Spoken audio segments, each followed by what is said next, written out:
Welcome, ladies and gentlemen, to the first segment of the Rifter number 3. Today, we're going to go over all of the different sections in the Rifter number 3, talk about them a little bit, and tell you which two I'm going to choose to do a deeper dive into and why I did that. So, without further ado, let's hit it. The best tabletop RPG groups follow these core values to respect the campaign setting, the game, and the people at the table. Refer to the URL in the video's description to donate to the charity we support, the Wounded Warrior Project.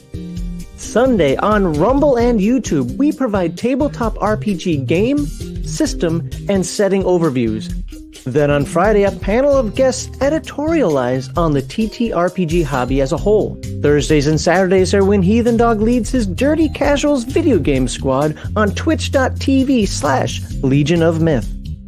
Please like and share this video with your friends and on social media, and subscribe to Legion of Myth for more tabletop RPG content.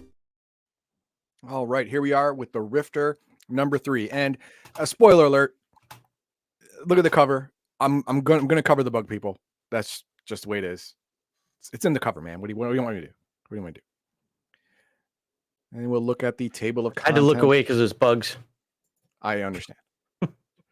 All right. First, just like in every Rifter so far, has been from behind the desk of Kevin Sambita. And this one, he talks about rumbles in the industry at the time. This was in 98. And Wizards What of the were some of those Coast rumbles? Wizards, what's that? What were some of those rumbles? I'm going to tell you. Oh, okay.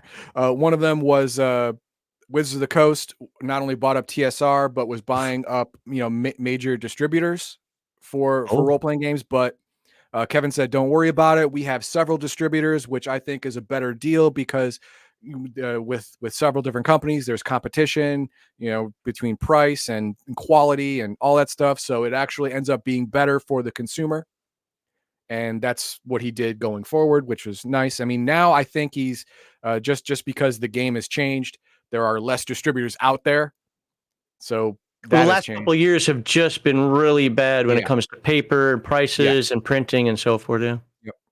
Palladium's done an amazing job of keeping the prices down. That's one thing that people really need to understand, that they've done an amazing job of keeping the prices down as much as they can. Yep. And then it goes to mastering the game. This is Game Master and Storyteller Tips. Now, some people are going to have problems with this because this is making your campaign into a story. How to do it, tips and tricks. I know, gas, clutch your pearls, whatever. But if you want to know how to turn your game from just a Monster of the Week, first couple seasons of X-Files type thing to an actual overarching campaign with a story from beginning to end that evolves, here's some tips and tricks to do that. If you don't like that kind of don't like that kind of game, then don't read it. It's fine. And then we have Palladium Fantasy Critters, Magics, and Herbs. Ooh. Randy Cartier, I don't know. Freelance writer for the soon-to-be-released Old Kingdom books, tosses out some interesting and fun odds and ends from the Palladium Fantasy role-playing game 2nd edition, including a pair of monsters, few magic items, and herbs. This is just supplementary stuff for your Palladium Fantasy game. If you want to add in some flavor or flair or whatever, you can have some specialized magic items. You can have a couple of fun critters, monsters out there, and some herbs that magical and mundane that do various things between healing, poison, and augmentation, stuff like that. So I like that for Palladium. Yeah, exactly. I mean, I liked it too. It wasn't robust enough for its own topic, right?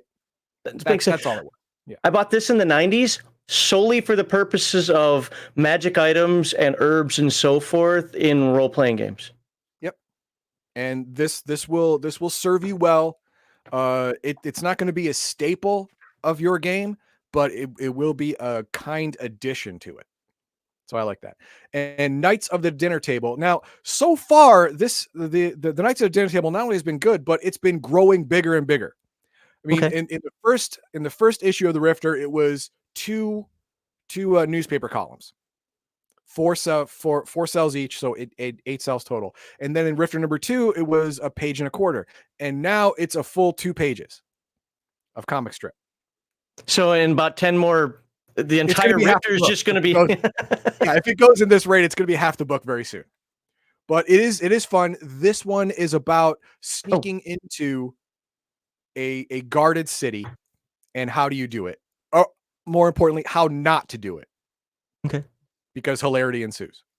And then we have Palladium news info and coming attractions. Again, I don't go over this a lot because either the attractions have already come, or like 30 years ago, or yeah, it's been 30 years ago. So, or they're not coming at all. So I don't go over this a lot, but it talks about a report on the newly released Heroes Unlimited Second Edition, Scrapers, and some Rifts miniatures, which you can no longer get. Robotech titles, which you can no longer get. Rifts Warlords of Russia and Mystic Russia and Australia, which you can get, but I've covered all of those already on this channel. So there you go. And then on page 25, we have Everybody's Kung Fu Fighting. I decided to go with this one because it gives not only a couple of new martial arts similar to in use as the Ninjas and Super Spies martial arts, but it also gives non-Ninjas and Super Spies OCCs the ability to get martial arts, but at a severe detriment to their initial skill list. It's interesting that it states there for use in Nightbane, not beyond the supernatural. I know it says right after that compatible with others, but it's just interesting to me that it wasn't for one of the big three, Heroes Unlimited, Palladium Fantasy, or Rifts. No, went with Nightbane and the other ones as well. Yeah, the reason, well, I'm going to tell you why the whole Nightbane thing is front and center, but by the end of the segment, you realize, okay, well, Nightbane was the first thought, and it ended up being the prime thought. Okay. And then we have page 39. We have page 39 with revised grappling rules and new martial arts. Now, I didn't go into that. I didn't want to make this one its own segment because with all of the newer books, you know, the new Rifts book, the Unlimited edition, and all the other source books, 90% of this is now absolute canon. And you've even covered it in your example of unarmed combat. You've covered a lot of the stuff that is in here because it's now actual rules. Like why simultaneous strike is dumb? Yeah. Well, not why it's dumb, but why it's there and how it works. And then we have conversions from Mystic China to Rifts. Again, this is something cool if you have Mystic China and you want to convert it from SDC to MTC, stuff like that. You know, or it really helps a lot also in Palladium Fantasy. There's a lot of good conversions from Palladium Fantasy as well if you want to convert that to Rifts. But again, it wasn't important enough to get its own segment, but it's information that's situational, but it's good if you got it. And then the Exitics, which from now on I'm going to call the bug people. This one, now you could argue it doesn't deserve its own segment because all of the other supplements and material that come after is greater than this. True. But if you have this book, you're 90% there with the bug people. And then you get all this other stuff too. So again, we're promoting the Rifter a little bit here as a consequence. So if you want to run the bug people, you can either get 2 or 3 other books or pay like $2.99 or whatever it is for just this book, and you'll be 90% there. By the way, look how big these books are. I know, right? I mean, right now, that's page 61. Next one's page 78. These aren't small books. These are full-size. Yes. I know it's technically called a magazine. This isn't like Dragon Magazine. Now, to be fair, that came out every month, but still. Yeah. Then we have the Spatial Mage. Now, this one I hate because it's just Shifter fanboy. That's all the Spatial Mage is. You take all the powers of a Shifter and all the abilities of a Leyline Walker and a Temporal Mage, and you put them together, which makes this ridiculously overpowered OCC that is not worth the ink that it's printed with. Really? Is it that really that bad? It's that bad. It is that bad. It's so OP, it's crazy. It eliminates all the bad things about a Shifter. It leaves all the good things, along with all the good things for a Leyline Walker and a Temporal Wizard, which is just ridiculous. Absolutely ridiculous. I mean, removing some of the bad things from the Shifter was good, but not adding in all that extra, I guess. Yeah. Yeah. So it's no good. Now, page 90 gives you Prime Order, which is a universe, a dimension. It's a dimension. You have OCCs, you have a world, its ecosystem, new spells, new all stuff. It's great. And at first, when I read the table of contents, I'm going to read that first, and I did because that's something probably I would want to do a segment on. And I read it, and I'm like, oh my god, I have to do a segment on it because this is the shifter killer. Because this planet, if you go there, you die. As a human or a demi-human from any of the normal books, you just die. The atmosphere is carbon monoxide, sulfuric acid, and other dangerous gases.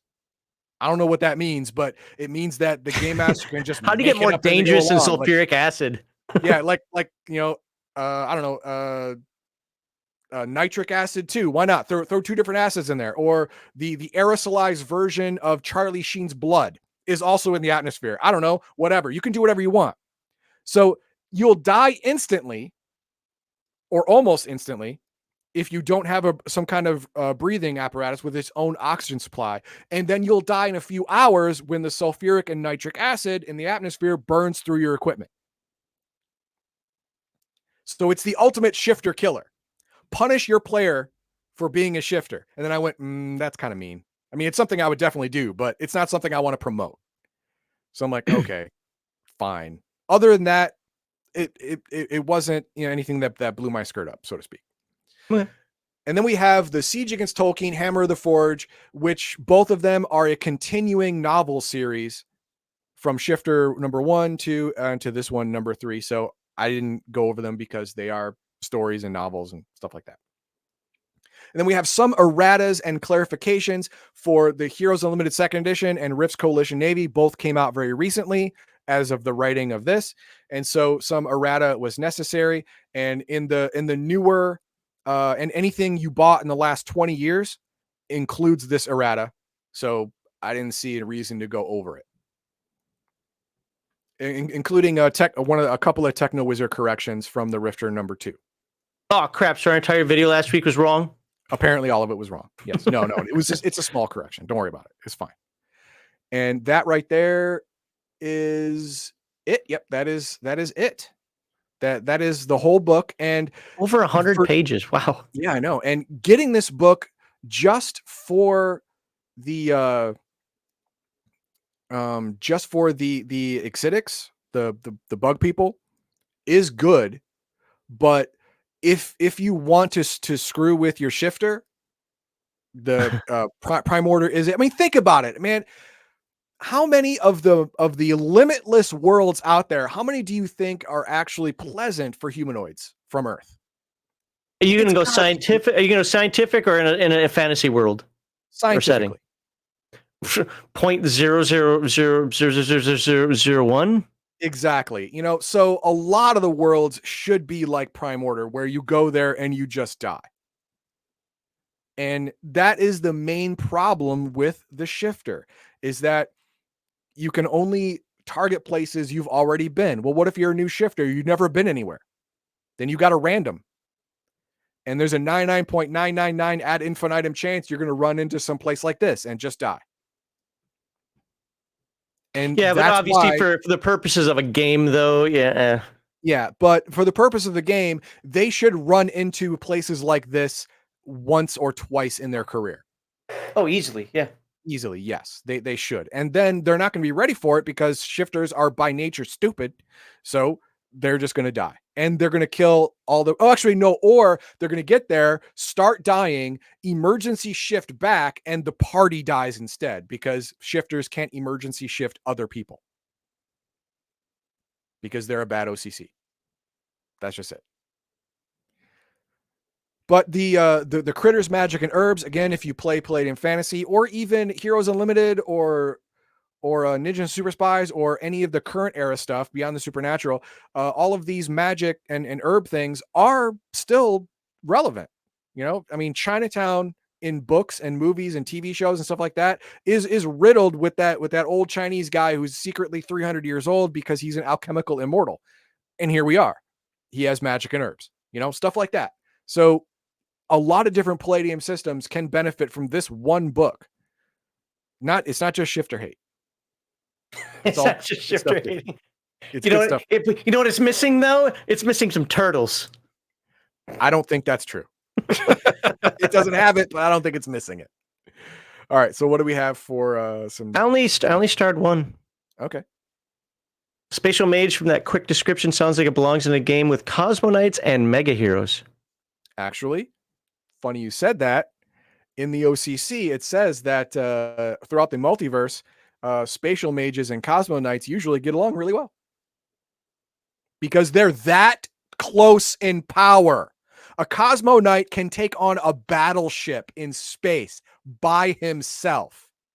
And he respects a Spatial Mage. That's how overpowered Spatial Mages are.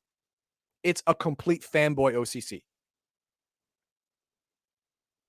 You say Nightbane was popular at this point in time. That's the reason. Nightbane is still good. I mean, because I made that comment about it's interesting that they went with Nightbane or whatever. I wasn't even trying to infer anything. I was just basically saying that. To be fair, one of the things I like about the Rifter is it isn't just about Rifts, Palladium Fantasy, Heroes Unlimited. Rifts, Palladium Fantasy, Heroes Unlimited. Rifts, Palladium. No, it incorporates the other games as well. Look, I'm not Dead Rain to me, it's the zombie trope that I don't like. It's not about the game itself. When that game, I don't know what year that game came out, but it'll be interesting when Dead Rain stuff comes in here. I don't have any issues with that. I like the fact that it promotes all the systems. I think the only one that I just will roll my eyes, but to be fair, we probably got to cover is splicers. Yep. Zytikix. I think that now that I see that, I think that's what I read. Yeah, that sounds right. But from now on, they're just bug people. Bug folk. I'll go to sleep with keeps just saying it over and over again. Zytikix. Don't do that. It's like Beetlejuice or Bloody Mary. You just conjure up the bug people. You don't want that. Look, they already took over my homeland. I'm from Minnesota. That's true. Yeah. The top half of Minnesota is just Bug City. That's where Kevin hates Minnesota.